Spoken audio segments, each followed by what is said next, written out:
اقرأ بسم ربک الذی خلق خلق الانسان من علق اقرأ وربک الاکرم الذی علم بالقلم علم الانسان ما لم يعلم. بلکہ 3 مرتبہ اللہ تبارک و تعالی نے ذکر فرمایا اور قلم کا بھی ذکر فرمایا.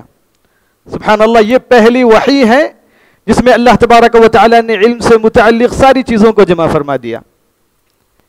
علم حاصل کرنے کے جتنے راستے ہیں, طریقے ہیں, اللہ تبارک و تعالی نے امت کے لیے وہ تمام چیزیں مہیا کر دیں, امت کے لیے وہ تمام چیزیں اللہ تبارک و تعالی نے ذکر فرما دی. اور یہ آیتیں اللہ کے رسول صلی اللہ علیہ وسلم پر نازل فرمایا جو کہ امی تھے. اللہ کے رسول صلی اللہ علیہ وسلم نے نہ ہی پڑھا, نہ ہی آپ صلی اللہ علیہ وسلم نے لکھا, نہ ہی آپ نے کہیں کسی کے پاس علم حاصل کیا. تو گویا اللہ تبارک و تعالی نے قراءت, پڑھنے, پڑھانے, سیکھنے, سکھانے اور اپنا تعلق اس سے ہمیشہ قائم رکھنے کے لیے اللہ تبارک و تعالی نے امت کو حکم دیا ہے.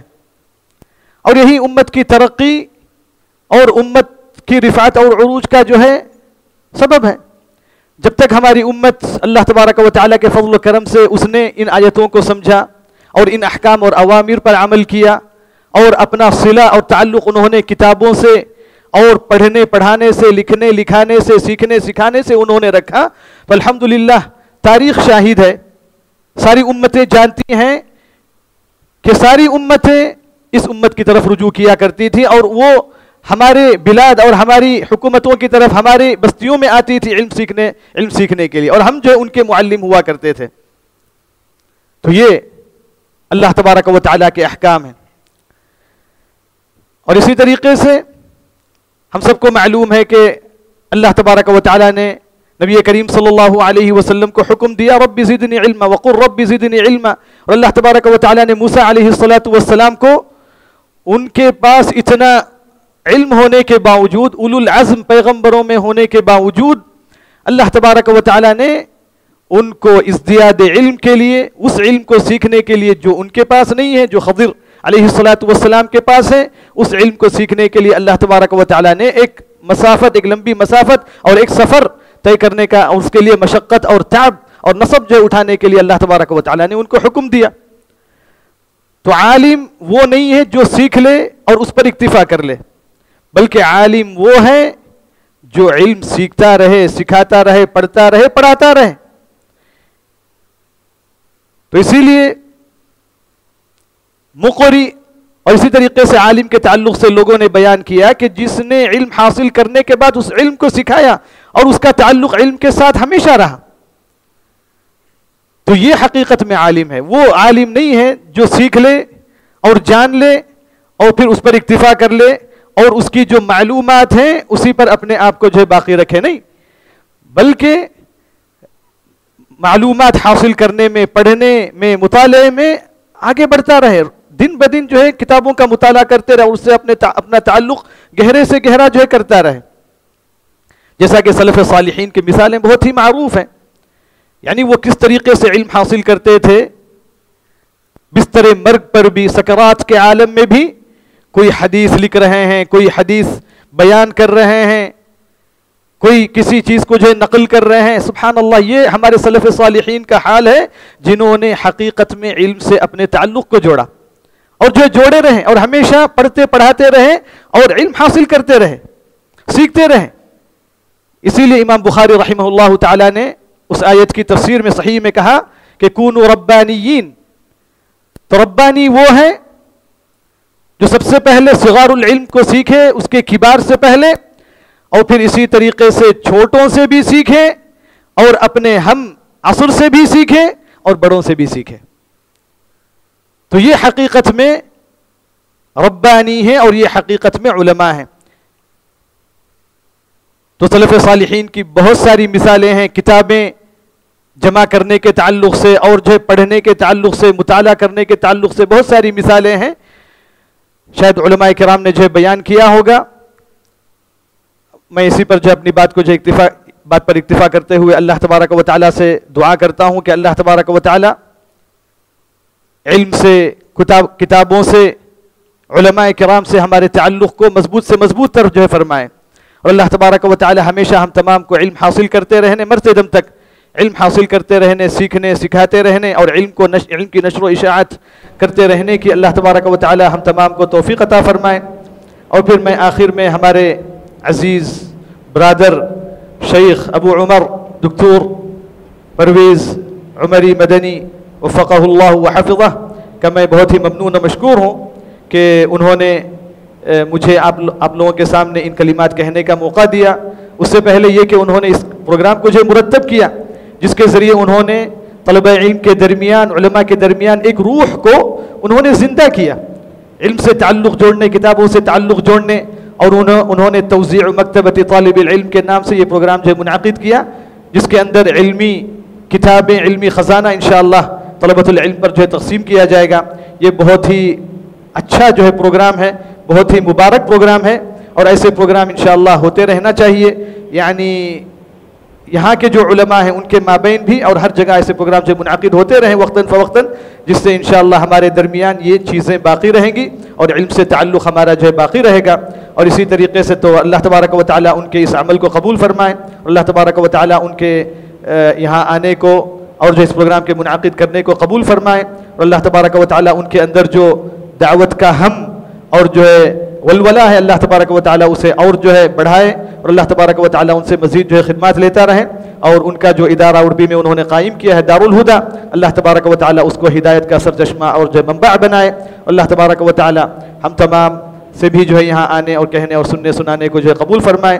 اسی طریقے سے میں دوسرے مشائخ کا بھی شکر ادا کرتا ہوں جنہوں نے یہاں پر جو ہے بہت ہی عمدہ جو ہے کلمات کہے اور ہماری توجیہ و ارشاد فرمائی, اور تمام حاضرین کا, تمام سامعین کا, تمام علماء کرام کا, طلبۃ العلم کا, اور پھر اس ادارہ مرکز ابن القیم کا جنہوں نے اس پروگرام کو اپنے اس مرکز میں مسجد میں منعقد کیا. اللہ تبارک و تعالیٰ سب کو جزائے خیر عطا فرمائے. آمین. وآخر دعوانا ان الحمد للہ رب العالمین وصلی اللہ وسلم علی نبینا محمد وعلی آلہ وصحبہ اجمعین والحمد للہ رب العالمین. جزاک اللہ خیراً احسن الجزاء. اب انشاءاللہ کتابوں کی تقسیم کی کارروائی عمل میں آئے گی. علماء اکرام کے ہاتھوں سے انشاءاللہ کتابیں دی جائیں گی.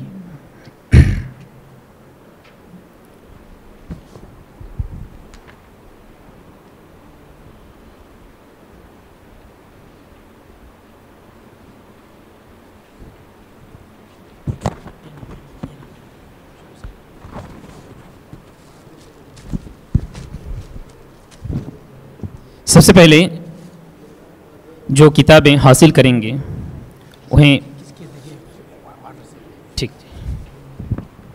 انہیں برادر پرویز احمد اے وہ آئیں اور کتابیں حاصل کریں. فضیلت الشیخ عبد الغنی حفظہ اللہ سے درخواست ہے. نہیں اچھا, اس کے بعد ہے یہ ہے لیڈیز مفیدہ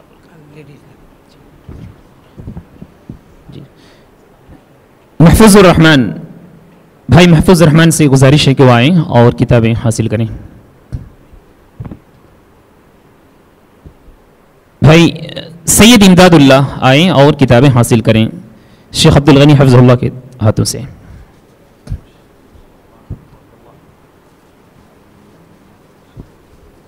اب آئیں گے بھائی محمد ایوب النذیری, غائب ہیں. اب آئیں گے انشاءاللہ سید عبد الرحمن عمری. محمد وسیم اکرم.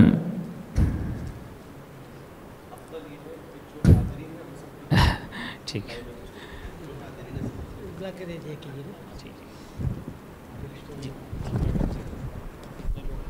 سب کے سب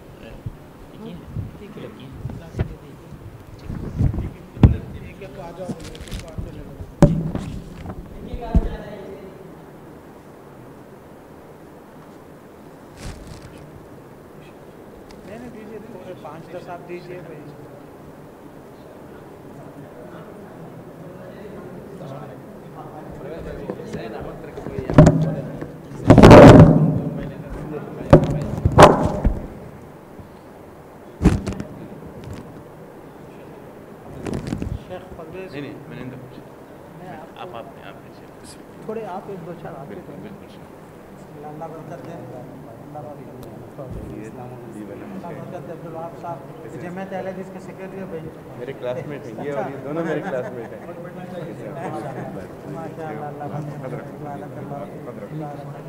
ادھر آپ ادھر آئیے میں دے دیا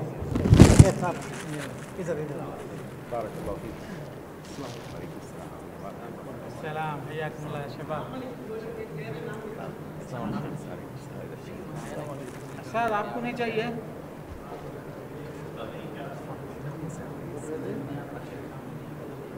لے لو بات کی بات السلام علیکم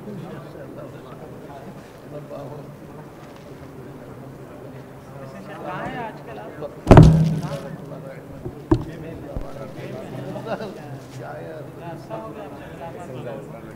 قريبا جدا الحين صار بعيدا الايام ان يرجعنا قوما كالذي كانوا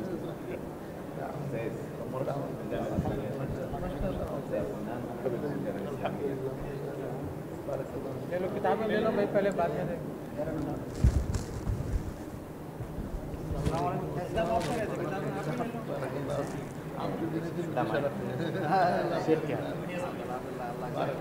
وہ پھر آ جائیں گے ان کے لیے آ جائیں گے